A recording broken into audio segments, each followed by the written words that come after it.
नमस्कार and welcome you all to DRX mentor. Maximum candidate का यही कंसर्न है कि यदि उनको पता लग जाए कि 2024 में कौन कौन सी वैकेंसी आने वाली हैं, तो जो उनने प्रिपरेशन ऑलरेडी कर रखी है ईएसआईसी एसजीपीजे एम्स के लिए, तो वो अपनी प्रिपरेशन को कैरी फॉरवर्ड कर सकें। जो उनने मिस्टेक्स की थी ईएसआईसी में, जैसा कि आपको पता है ईएसआईसी का जो नॉन टेक बहुत ही टफ आया था, तो वो ये कंफर्म करना चाहते हैं कि 2024 में उनको वैकेंसी पता लग जाए, उसका सिलेबस पता लग जाए, पैटर्न थोड़ा सा पता लग जाए, तो वो अपनी प्रिपरेशन को और स्ट्रॉन्ग कर लें सिलेक्शन के लिए। तो चलिए आज की वीडियो में डिस्कस करेंगे मोस्ट अवेटेड। देखिए इसका 2024 में जो मैं श्योर हूँ कि 2024 में वैकेंसी आपको देखने को मिल सकती है, तो वो है आरआरबी रेलवे फार्मासिस्ट की वैकेंसी आपको देखने को मिल ही सकती है। बाकी और आपको सीजीएचएस में भी वैकेंसी देखने को मिल सकती है। ईएसआईसी का भी एक नोटिफिकेशन आया था जिसमें एज का अमेंडमेंट के लिए उन्हें सर्कुलर जारी किया था, बट उसका अभी तक श्योर नहीं है, क्योंकि 2023 में ऑलरेडी उन्हें वैकेंसी निकाली हुई है, तो 2024 में तो नहीं, 2025 में आपको वैकेंसी देखने को मिल सकती है। तो चलिए स्टार्ट करते हैं, बट उससे पहले यदि अपने चैनल को सब्सक्राइब नहीं किया है तो चैनल को सब्सक्राइब कर लीजिए, वीडियो को लाइक कर दीजिए और बेल आइकन को हिट कर दीजिए, सो दैट आपको इंपॉर्टेंट इन्फॉर्मेशन मिलती रहे। इन पॉइंट्स हम डिस्कस करने वाले हैं। सब जानेंगे एज क्राइटेरिया क्या होता है, क्योंकि मैक्सिमम लोगों का ये भी कंसर्न है कि यदि वो ओवर एज्ड हो गए, जैसा कि आपको पता है कि जो सेंट्रल गवर्नमेंट की फार्मासिस्ट की एज क्राइटेरिया है वो अनरिजर्व के लिए 25 है, तो जब उनका एज ही निकल जाएगा अनरिजर्व वालों का, तो फिर वहाँ पर प्रिपरेशन करने का कोई मतलब नहीं है। एग्जाम पैटर्न क्या रहने वाला है, सिलेबस क्या रहेगा और प्रीवियस कट ऑफ क्या रहा था। प्रीवियस कट ऑफ बताने का सिर्फ जस्ट यही मतलब रहेगा कि एक आपको आइडिया लग जाए, एक फिगर आपके माइंड में आ जाए कि हाँ इतने नंबर मुझे अचीव करना है। तो देखिए सबसे पहले समझते हैं क्रोनोलॉजी। क्रोनोलॉजी का मतलब कब कब ये वैकेंसी आती है। तो आप देख सकते हैं सबसे पहले 2009 का मुझे पता है 2009 में आई थी, उसके बाद 2014 में आई ये वैकेंसी, 2019 में लेटेस्ट आई थी, अब 2024 में आने के चांसेस हैं।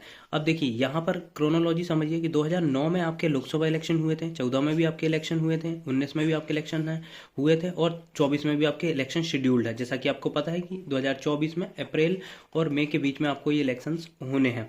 उससे पहले आपको पता है कि मार्च में आदर्श आचार संहिता लग जाती है। तो देखिए 2019 का जो मैंने नोटिफिकेशन ओपन किया यहाँ पर, तो 2009 में भी 19 में भी आप ये देख सकते हैं जो पब्लिश हुआ था नोटिफिकेशन, वो 23/2 मतलब फरवरी में ही आ गया था, और इलेक्शन भी सेम टाइम पे ही थे, यहाँ पर भी अप्रैल मई में ही थे, ठीक है।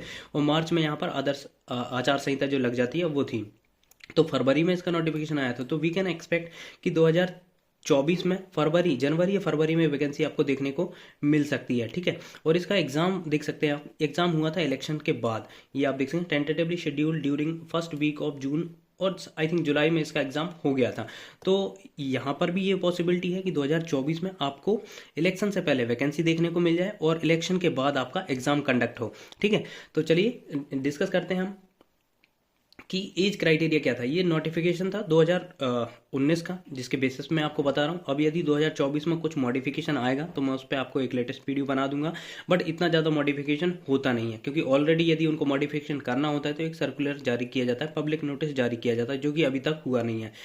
जैसा कि आपको पता है कि ईएसआईसी में उन्होंने सर्कुलर जारी कर दिया है कि हम 27 से उसको 25 करने वाले हैं, ठीक है, बट यहाँ पर अभी तक कोई भी सर्कुलर नहीं आया है। तो ये फार्मासिस्ट है, देखिए इसका लेवल 5 होता है, पे 29,200। इसमें आपको जैसा कि पता है HRA TAD वगैरह एडिशनल HPCA जो है हॉस्पिटल पेशेंट के अलाउंस मिलता है।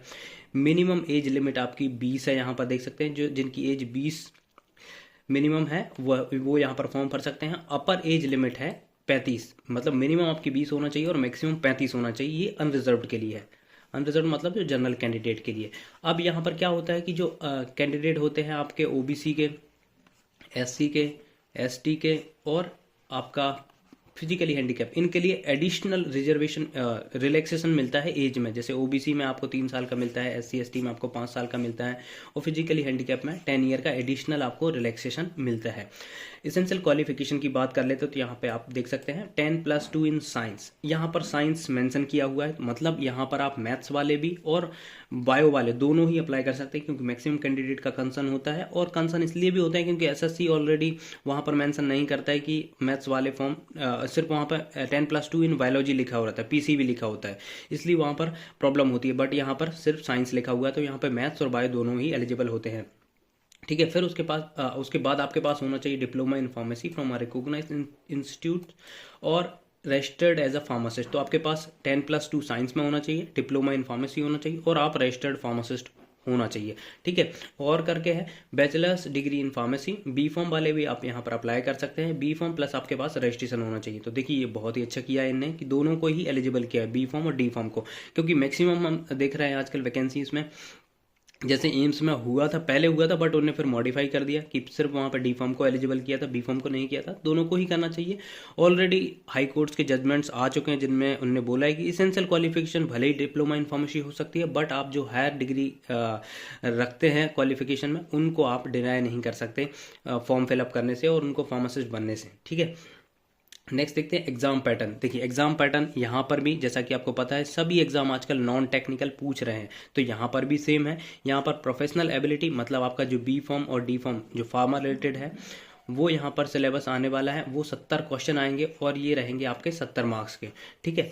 बाकी आपके 10-10 मार्क्स के रहने वाले हैं general awareness, general arithmetic, reasoning, general science, तो ये 10-10 नंबर के रहने वाले हैं और 10-10 क्वेश्चन आएंगे। तो इनकी प्रिपरेशन बहुत अच्छे से करें, क्योंकि मैक्सिमम जो कैंडिडेट होते हैं बी फॉर्म ऑलरेडी पढ़े हुए होते हैं, बट जो नॉन टेक उनका स्ट्रॉन्ग नहीं होता है, जिसके कारण क्या होता है कि सिलेक्शन बहुत मुश्किल हो जाता है। ईएसआईसी में सेम यही हुआ था कि आईबीपीएस के क्वेश्चन आ गए थे जिसके कारण कि वो क्वालिफाई तक नहीं कर पा रहे, ठीक है। नेक्स्ट दो चीज़ें यहाँ पर कि आपका यहाँ पर नेगेटिव मार्किंग रहने वाली है 1/3। अब 1/3 का मतलब क्या होता है कि जैसे आपका 1 नंबर एक क्वेश्चन पे आपको मिलेगा, तो डिडक्ट यदि आपके क्वेश्चन गलत होंगे तो वहाँ पर आपका 0.33 मार्क्स आपका डिडक्ट हो जाएगा, ठीक है। शॉर्ट लिस्टिंग क्राइटेरिया भी उन्होंने दिया हुआ है कि यहाँ पर जो जनरल के कैंडिडेट हैं, जनरल और ईडब्ल्यूएस के कैंडिडेट है, उनके लिए 40% है। अब 40% मतलब क्या होगा, 100 में से आपको 40 नंबर्स लाना पड़ेगा, तब आप यहाँ पर क्वालिफाई कर पाएंगे। ओबीसी के कैंडिडेट के केसेस में है यहाँ पर 30% मार्क्स, मतलब 100 में से 30 नंबर लाना पड़ेगा। एसटी के लिए 25% मार्क्स, मतलब 100 में से 25 नंबर्स लाना पड़ेगा। और फिजिकली हैंडीकैप के बारे में एक अदर स्पेशल इंडिकेशन दी हुई है, ठीक है। तो ये होगा एग्जाम पैटर्न। अब सिलेबस की बात करते हैं, तो ये आप यहाँ पर देख सकते हैं सिलेबस यहाँ पर ऑलरेडी सारे सब्जेक्ट कवर किए हुए हैं। एचएपी देख सकते हैं, pharmaceutical analysis, pharmaceutics, organic chemistry, सभी दिए हुए हैं। जो भी आपने पढ़े होंगे बी फॉर्म और डी फॉर्म में, वो सभी यहाँ पर दिए हुए हैं। बट मैंने इसको 2 भागों में डिवाइड किया है, एक मेजर एक माइनर। मेजर का मतलब क्या है, जहाँ से आपके 80% मार्क्स 80% क्वेश्चन आने के चांसेस है, 20% आपके माइनस में से आते हैं। जैसा कि आपने देखा होगा, जो कि मेजर सब्जेक्ट है हमारे, फार्माकोलॉजी, एपीएचई हो गया, फार्मास्यूटिक्स हो गया, फार्माकोग्नोसी हो गया, डिस्पेंसिंग फार्मेसी हो गया, ज्यूरिस्प्रूडेंस हो गया, फार्मास्यूटिकल मैनेजमेंट, माइक्रोबायोलॉजी, बायोकेमिस्ट्री और इनऑर्गेनिक केमिस्ट्री।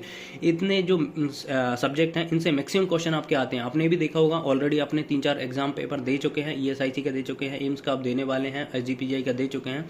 वहाँ पर आपको 80% जो क्वेश्चन मिले होंगे वो इन्हीं सब्जेक्ट से मिले होंगे। माइनर सब्जेक्ट्स यहाँ पर से सिर्फ 20 क्वेश्चन आते हैं, ठीक है।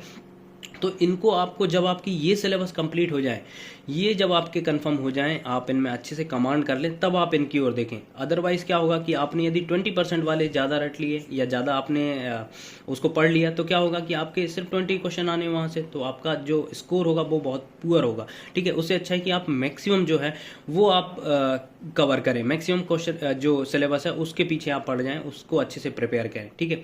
अब इसमें भी मैं आपको फार्माकोलॉजी बता दूं, तो फार्माकोलॉजी आपको पढ़ना है। फार्माकोलॉजी के लिए एक बुक है, जैसा कि आपको पता है, मैंने प्रीवियस वीडियो में बता चुका हूँ, क्लासिफिकेशन की बुक है फार्माकोलॉजी की, केडी त्रिपाठी की, ठीक है। वो उसकी लिंक मैं डिस्क्रिप्शन में दे दूंगा, यदि आपके पास वो नहीं है तो वो आप ऑर्डर कर लें, ठीक है। वो इसलिए बोल रहा हूँ क्योंकि वहाँ से आपके जो मैक्सिमम फार्माकोलॉजी के जो क्वेश्चन आते हैं वो कवर हो जाएंगे। जैसा कि जो मैक्सिमम फार्माकोलॉजी के क्वेश्चन आपको पता है आते हैं कहाँ से, या तो क्लासिफिकेशन से आते हैं या उसका इंडिकेशन पूछते हैं। बहुत रेयर होता है कि साइड इफेक्ट पूछते हैं या फिर डोज पूछते हैं, ठीक है। जो आपके इंडिकेशन और मैकेनिज्म ऑफ एक्शन है वो आपको इस बुक में मिल जाएंगे, तो ये आप परचेस कर लें। आपके पास नहीं है तो गूगल पे ऑलरेडी अवेलेबल है, वहां से आप इसको डाउनलोड कर सकते हैं, ठीक है। तो ये आपका हो गया, मैंने आपको सिलेबस बता दिया कि मेजर कौन कौन से सब्जेक्ट हैं और माइनर कौन कौन से हैं। इसके अकॉर्डिंग अपनी प्रिपरेशन करना स्टार्ट कर दीजिए। और साथ ही साथ देखिए नॉन टेक के लिए भी अच्छे से प्रिपेयर करिए। नॉन टेक के लिए मैं आपको बता दूं, नॉन टेक के लिए आपको प्रिपेयर करना है, जैसे आपको करंट अफेयर प्रिपेयर करना है तो आप कोई भी यूट्यूब चैनल, जैसे कि मैं जब प्रिपरेशन कर रहा था तो मैंने नेक्स्ट एग्जाम करके एक चैनल है, वहाँ पर डेली करंट अफेयर अपडेट होता है, तो वो मैंने सब्सक्राइब किया हुआ था और डेली उसके क्वेश्चन देखता था। डेली वो क्वेश्चन अपडेट करते हैं, वो आप देखें तो आपका करंट अफेयर हो जाएगा। और दूसरा जो आपका जो अरिथमेटिक है, रीजनिंग वगैरह है, उसके लिए आप इंडिया विक्स ट्राई कर सकते हैं। रोज एक सेट भी लगाएंगे तो आपका जो नॉन टेक पार्ट है, जो मैथमेटिकल रीजनिंग पार्ट है, वो स्ट्रांग हो जाएगा। तो इंडिया विक्स से आप ये कवर कर सकते हैं, ठीक है। प्रीवियस कट ऑफ देखिए ये रीजन वाइज होता है, जैसे चेन्नई का अलग होगा, इलाहाबाद का अलग होगा, दिल्ली का अलग होगा, जो अलग अलग रीजन है उसके अकॉर्डिंग है। तो जो चेन्नई का कट ऑफ गया था वो यहाँ पर आप देख सकते हैं 11 नंबर पर फार्मासिस्ट ग्रेड 2, ये अनरिजर्व्ड का 62 लगभग 63 नंबर गया था, एससी का लगभग 54 नंबर गया था, एसटी का 51 नंबर गया था, ओबीसी का 61 नंबर गया था, ठीक है। ईडब्ल्यूएस का 51 गया था और ये एक्स सर्विसमैन के केस में 32 नंबर का गया था। तो देखिए यहाँ पर आप अपना जो टारगेट है वो 75 प्लस का ही रखिए। 75 प्लस का यदि आप टारगेट लेके चलेंगे, जब आपके कहीं 70 नंबर आ पाएंगे, और 70 नंबर यदि आपके आ गए तो एक अच्छी खासी आपकी रैंक होगी और आपको एक जहाँ पर आप डिज़ायर्ड हैं वहाँ पर आपको ये पोस्ट मिल जाएगी रेलवे फार्मासिस्ट की। तो इसलिए अपना 75 प्लस का टारगेट रखें और उसके अकॉर्डिंग अपनी प्रिपरेशन करें। आई होप ये वीडियो आपको अच्छा लगा होगा। अच्छा लगा हो तो प्लीज़ चैनल को सब्सक्राइब करिए, वीडियो को लाइक करिए, शेयर करिए एंड कमेंट करिए। Finally thank you.